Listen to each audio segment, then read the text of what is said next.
Camping? Hiking? Staying overnight in a canal lockhouse?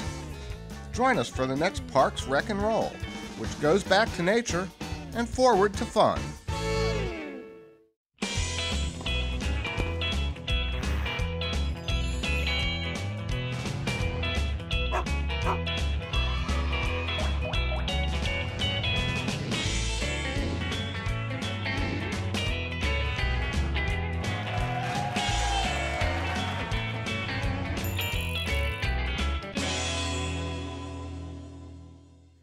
Did you know that nearly 50% of Montgomery County is considered green? That includes parks, conservation areas, lakes and rivers, playgrounds, farmland, and even golf courses. So there's no excuse not to enjoy Mother Nature for recreation, fitness, and environmental appreciation and stewardship. Yes, it's time to check out of technology and check in with the natural world. It does a body good. We'll begin with the campgrounds in the county. There are 2 campgrounds run by the Montgomery County Department of Parks, Little Bennett in Clarksburg and Cabin John in Rockville. The largest is Little Bennett. Little Bennett Regional Park is the largest park in our Department of Park Systems in Montgomery County. It's a 3,700-acre park. Little Bennett offers approximately 25 miles of hiking trails, some of which are multi-use trails for equestrians and bicyclists. We do have the Little Bennett Golf Course that is part of the 3,700 acres, but that is operated by the Montgomery County Revenue Authority. We have approximately 14 historic sites, some of them standing structures such as the Kingsley one-room schoolhouse, the Hightstown Mill, and then we have some sites where there are just some archaeological digs going on. The Little Bennett Campground is off of Route 355 and offers 91 campsites.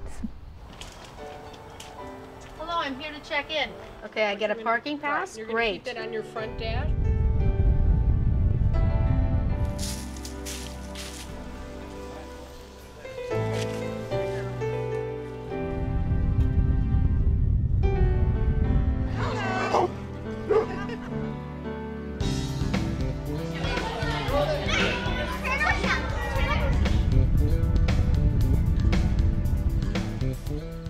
We actually get people from everywhere, Canada, Germany. They come to see DC, and we are very convenient for Metro. Yay, Little Bennett!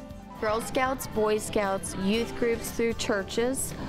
We do get just individual families that come and entertain their children here.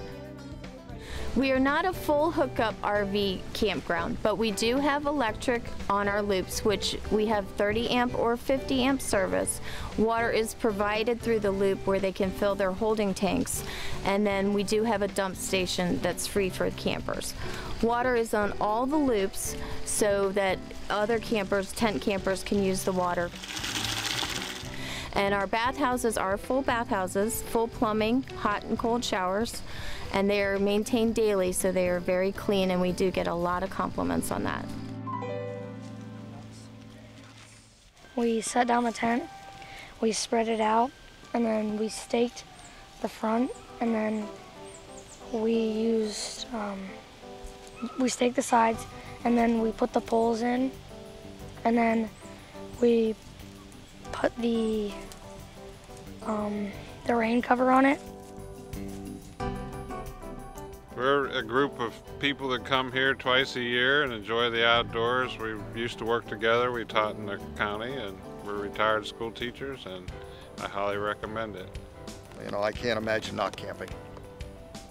I like coming here for the hiking around and sitting around the campfire, and with our grandkids we come and they do lots of different activities here, as well as enjoy just being outside.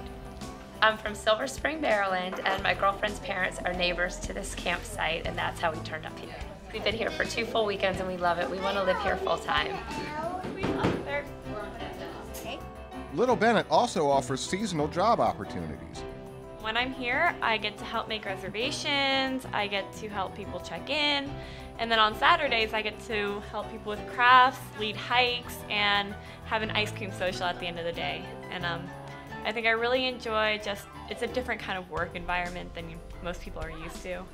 I think that this kind of experience gives me a little taste of responsibility. I help make reservations and do the crafts and take people on hikes on the weekends. And if we're really, really quiet, we might be able to see some deer, some other wildlife, like squirrels. Okay, let's go! Let's move it past. Okay. My plan for college is to study agriculture education and end up being a fish and wildlife officer, a DNR officer for the state of Maryland. So this fits in with that plan? Absolutely. Absolutely. Don't have your own tent? Check out Camper Ready Camping. It is provided through us for people that want to experience camping for the very first time, where they don't have to go out and purchase expensive equipment. We provide a tent where we would set the tent up for you, 2 camping chairs, a camping stove with propane, and then a rechargeable lantern. They sign up for Camper Ready, and now that is a 2-night minimum stay. But we do everything for you. You get the experience of camping, and then you can decide if you want to go out and purchase the equipment. Let me give you a tour of what you would get. This would be some of the equipment, and this is the tent itself. And it would be set up when you arrive, and we would go inside, and as you can see, it would comfortably sleep 4 people. You could put 2 air mattresses or 4 sleeping bags in here, and you'd have plenty of room for everybody. And the best thing about this package deal is that it runs about $50 per night, so it's very affordable and convenient. Also provided in your Camper Ready setup would be 2 camping chairs, a camping stove, which we would provide the propane for cooking, and a rechargeable lantern. For Camper Ready equipment here at Little Bennett, you don't even have to set up the tent. We do it for you.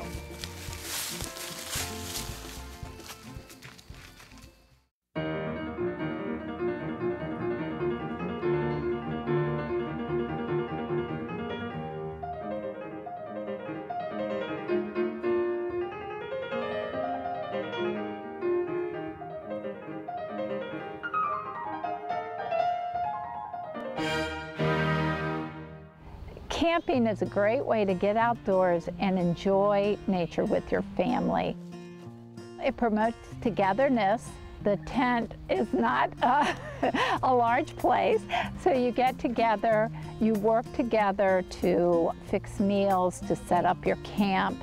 And I just think the connection with the environment as we become more technical savvy, I guess that, sometimes we lose connection with the environment. And to really get out and see wildlife, see plants, hear the wildlife at night, have a campfire. It's just such a great experience. And I think a lot of kids are growing up these days indoors, and it's just nice to get outside. In March 2013, a new hike-in camping area was built at Little Bennett, while the former group camping area was relocated. And guess what? You don't have to be a registered camper to use the trail system. And parking is free. To reserve your campsite or find out more about the park, go to littlebennettcampground.com. The Parks Department also manages a campground at Cabin John Regional Park in Rockville. This is a wilderness campground used primarily by groups. There are 7 walk-in sites equipped with drinking water, grills, and tables. Permits are needed and can be obtained from the Park Permit Office. And last but not least, the Button Farm Living History Center in Germantown offers group camping. The site is available anytime except Saturdays, noon to 4 p.m., when the center is open to the public. An on-site pavilion provides shelter. There are picnic areas and a fire circle that seats 75 people. To make a reservation, call 301-916-7090 or go to monere.org/buttonfarm. No camping experience is complete without a campfire. Here's Matt Rowe from the Department of Recreation to show us and some young campers how to build one. Okay, hi guys. We're going to learn how to build a fire this afternoon. How many of you guys have been camping before? All right, everybody, experienced group here. Well, the first thing we want to do is find a good place to make a fire. That's going to be a safe place. Here we have a nice big fire pit. First thing we want to do is make sure that all the wood that might catch on fire, that we don't want to catch on fire, is out of the way. Whenever you make a fire, you want to have an adult with you. It's very easy for fires to get out of control. It's easy to get burned. So the first thing we do when we fire, we need to get something, some kind of a tinder to get the fire started. You can use newspaper, you can use like the bark off of a birch tree, you can use pine needles if they're dry. The next thing we need to do is get some little tiny sticks. We start with little sticks, then we get bigger sticks. Can you guys go find, each of you find 10 little tiny sticks for me? Sure. Okay, let's do it quick. Okay, right here. All right, now we got our little sticks. Next we want to find some bigger sticks.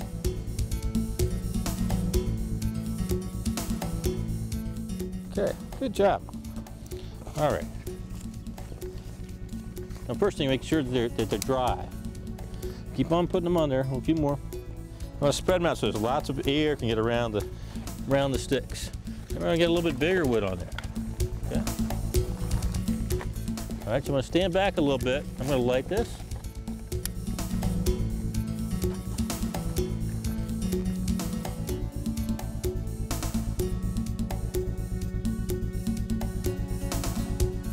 Which way is the wind coming from? Anybody know?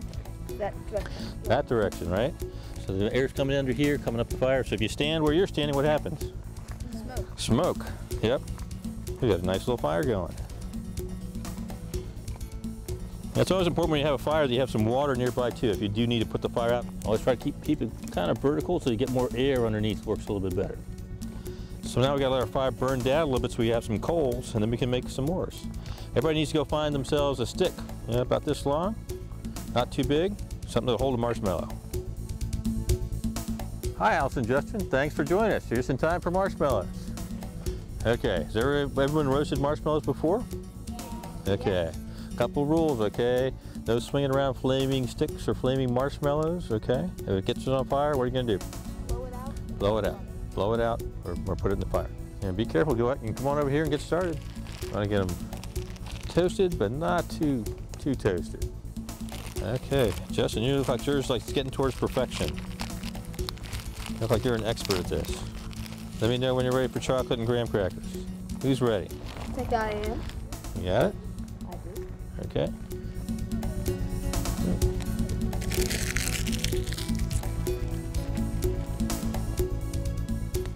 How is it? Is it good? Yeah. All right. Okay, well, now that we're done with our fire, okay, we're gonna want to put it out, okay? We can do things like just smother it in the flames a little bit, kind of spread it out a little bit so there's not so much heat, okay? You never want to leave your fire burning. You want to make sure it's cold before you go. This is kind of a windy day. Might just take one spark, and there's a lot of pine needles around here. We don't want to have a fire. Allison, you want to sprinkle a little bit of water on? We're not going to dump it on. We're just going to sprinkle on gently, all right? Just a little bit of water on. Somebody might want to make a fire here again, and if it's soaking wet, it's going to be a little harder. But also, we don't have a lot of water here. We don't need a lot of water to put on fire. So we want to stir it around, get everything out. All right? Keep sprinkling the water on. Stirring up the coals, make sure that all the coals get wet. And that's it. Way to be sure is to put your hand over. You shouldn't feel any too much heat coming out. It should be pretty much dead. There's a couple few things in there. Good job. So you guys feel like you know how to make a fire? Yep. Yep. Okay, you did a good job.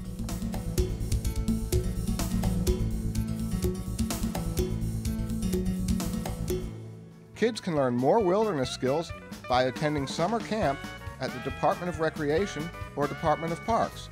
Just go to these websites to find out how to enroll. Connected to all the campgrounds is a vast system of trails spanning more than 250 miles. This includes trails managed by federal, state, county, and local municipalities. Trail safety is an important part of using the trails.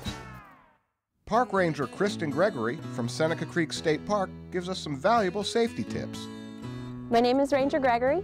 I work for the Maryland Park Service at Seneca Creek State Park, and today we're going to talk about trail safety. We recommend that you always hike with a partner. However, whether you choose to hike alone or with a partner, it's critically important that you always let someone who's not in your hiking party know where you're going and when you hope to return. Maryland state parks are trash-free.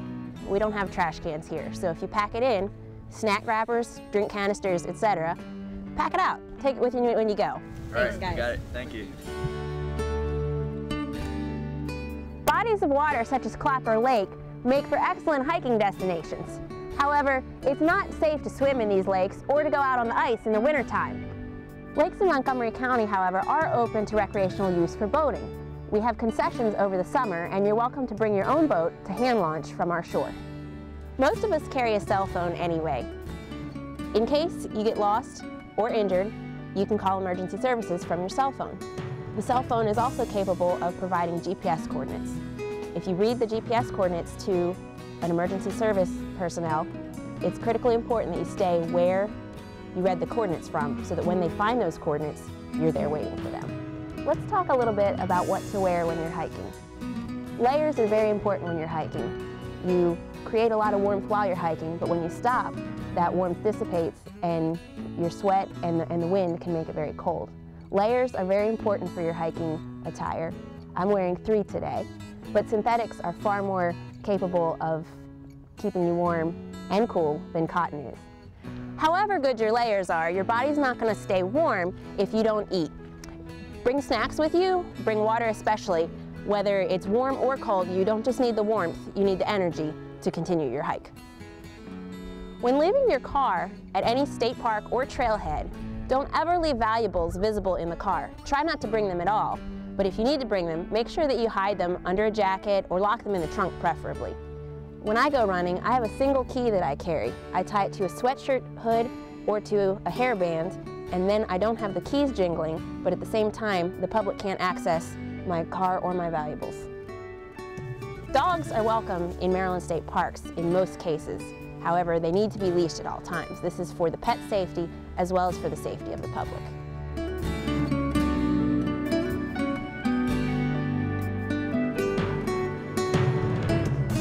One of many reasons that we encourage you to stay on the trail is because of poison ivy. The trails are generally clear of poison ivy. Another hazard you may encounter while you're hiking is ticks. They are less on the trail, but not completely unavoidable. Some things that you can do to eliminate your contact with ticks is to wear light clothing. They're more easily spotted on light clothing. It looks a little nerdy, but you can also tuck your pants into your socks. Whenever you go out hiking in the woods, especially in the warmer months, make sure that you check your entire body for ticks before you go to bed that night. So what are the benefits of trails and trail use? There's wildlife to be seen, there's friends to be made, there's fitness to be had, and it's overall a great thing for your outlook on life. So come join us soon on one of many trails in Montgomery County. When we come back, we'll check out an unusual opportunity to stay overnight on the C&O Canal in a historic cabin. Who knew?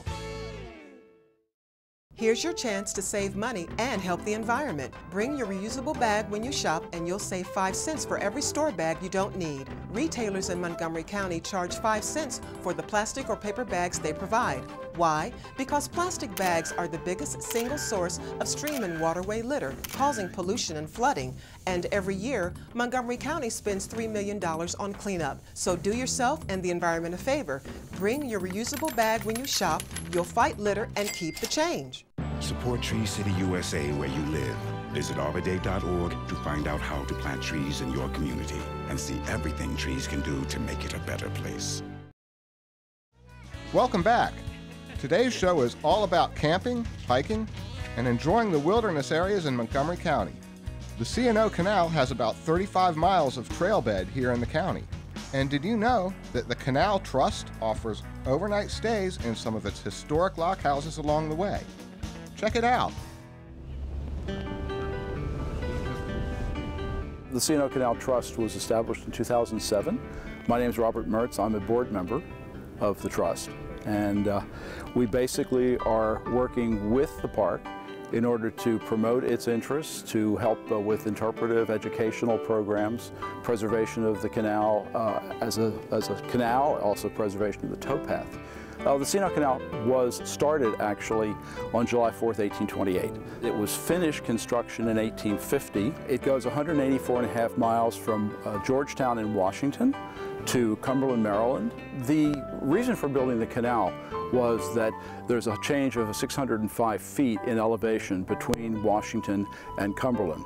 And there are Great Falls being the largest fall, but there are a lot of obstacles. It was the second major canal built in this country after the Erie Canal. And they have a lot of structures in this park. Some of those structures were lock houses. These houses were for the lock keepers who collected tolls and kept records of commerce on the canal. And the fear was that these would just collapse if there wasn't something done to protect them. What could you do to protect them that wasn't just putting in maintenance dollars, but could you use them both to preserve them and to give people a chance to understand the history of the park? So the Canal Trust decided to allow people to stay overnight in a lock house. The funds raised would help preserve these historic buildings, and it would give the public a glimpse of what it was like to live there years ago. Basically, you're trying to explain to the community and bring them into the park to enjoy it, to help as volunteers to protect it, to maintain it. I'm Becky Curtis. I'm the Director of Programs and Partnerships for the C&O Canal Trust, and today we're at Lockhouse 25.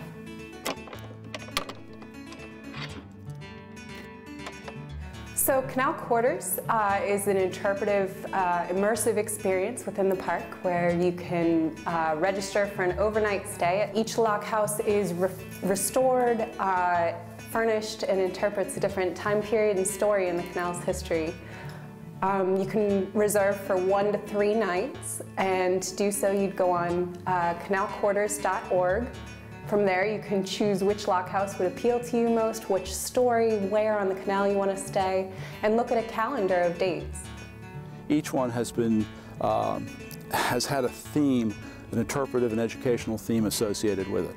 We have 4 in Montgomery County. We have Lockhouse 6 in Brookmont, which is just a few miles out of the District of Columbia. We have Lockhouse 10 in Cabin John, Lockhouse 22 at Pennyfield Lock, which is just outside Potomac, Lockhouse 25 that we're at today in Edwards Ferry in Poolsville.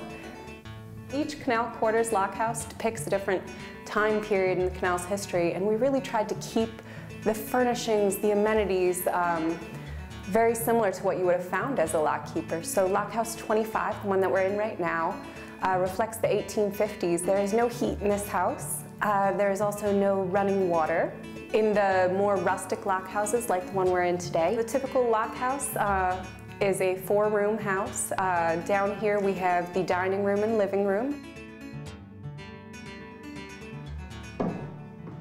And upstairs we have 2 separate bedrooms.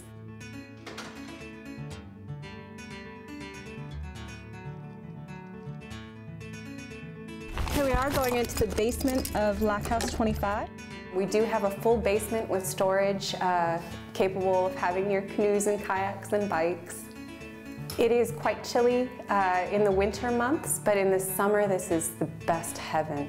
We do have some that are slightly bigger, but they all sleep up to 8. So when you register for a night, for the more rustic lock houses, it's typically a couple weeks in advance and you can get your choice of date. If you're looking at lock houses 6 or 10, which are closer to the district and do have the full utilities, you typically want to look a couple months in advance.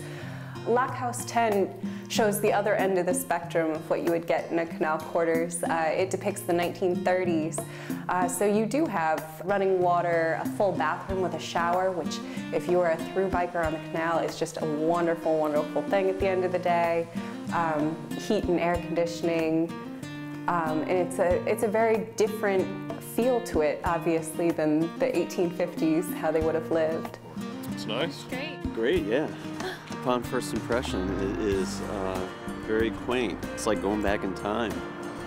And I got the beard for it, so I think it should be a requirement to have a beard and stay here. We did some studies about just how many people use these sorts of structures and these recreational facilities, and found that this probably would get a very substantial utilization from people, both on weekends, but also through hiking, through biking. My name is Marsha Carlson. I'm at Lockhouse 10 in Cabin John, Maryland, along the C&O Canal, and I'm a quartermaster here. Oh, wow! So basically when you walk inside, you walk in the living room, and the furnishings are actually chosen as close to the period as possible. 1930s kitchen. I like the fridge. I immediately noticed the charm of the old furniture. When we opened up the cabinets, they had old-time utensils, plates. Oh, they're really authentic. It's like fitting for the house and the time. Makes you really feel like you're living in the day. You walk right across the bridge of the canal, and then you just go down a hill, and the Potomac's right there, and you could see it from the cabin. So it's really nice to be, you're pretty much on the water. National Park Service historians T. Sutton Jett. There's a plaque on the wall above one of the fireplaces with the history of the lockhouses and their function on the canal. You actually get to learn a little bit of history about the lockhouse, what actually went on when that was in a working lockhouse, and that was pretty cool to see. There's a guest book, and this is probably the most interesting part, was we were reading through some of them. They rent out these lockhouses different nights, and they bike from Cumberland. They bike all day and then stay at a lockhouse and then continue into their way. This lockhouse is really neat, and of course I love all the lockhouses, but this lockhouse is really neat because it is close enough to Washington, D.C., where you can bicycle into the district. The first day when we got there, we rode our bikes down to Georgetown, and that was great. It was an easy ride. It was about 10 miles, so it was challenging, but still the path is easy. It's nice and clean. Everyone was out seeing the cherry blossoms, and we had no traffic.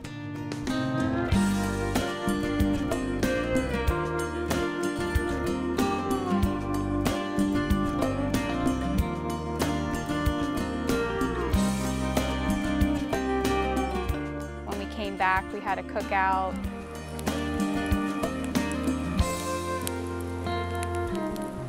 We put brats on the grill and vegetables, and we sat around, told ghost stories. No, just kidding. We roasted marshmallows, had s'mores. It was really fun. There's no TV, so it makes it even more entertaining to come up with things to do. They leave you some games. Some of the games are 50 years old. They had tiddlywinks. We played tiddlywinks, yeah. The next morning we got up early and rode our bikes north to Great Falls, which was kind of nice. It was good staying at Lockhouse 10 because you're like right in the middle. You can either go to Georgetown or you can go to Great Falls. We brought a camera with us, and I'm really glad we did because there's a lot of cool things that we can go back and look at. Me and my fiance Natalie, we were riding our bikes along the canal up towards Great Falls. Kind of come down to where one of the parking lots is off Claire Barton Parkway, and then it's like you're kind of in West Virginia. It's nice, it's rural, there's a lot of wildlife there. We saw a blue heron in the water, and it looked like he was going to jump out into the water, so I was like, oh. So I got the camera out and started taping him a little bit, and like I might actually get him catching a fish on camera, like this would be kind of cool. And all of a sudden he dives down into the water. Oh, sweet. And he comes up with this huge fish, and he just swallows it whole. It was really cool to see. I've never seen one do that before. Awesome. It's a good breakfast. We stayed pretty much right in DC and Georgetown, but for much cheaper. There's just a lot more things you can do at the Lockhouse as opposed to a big chain hotel.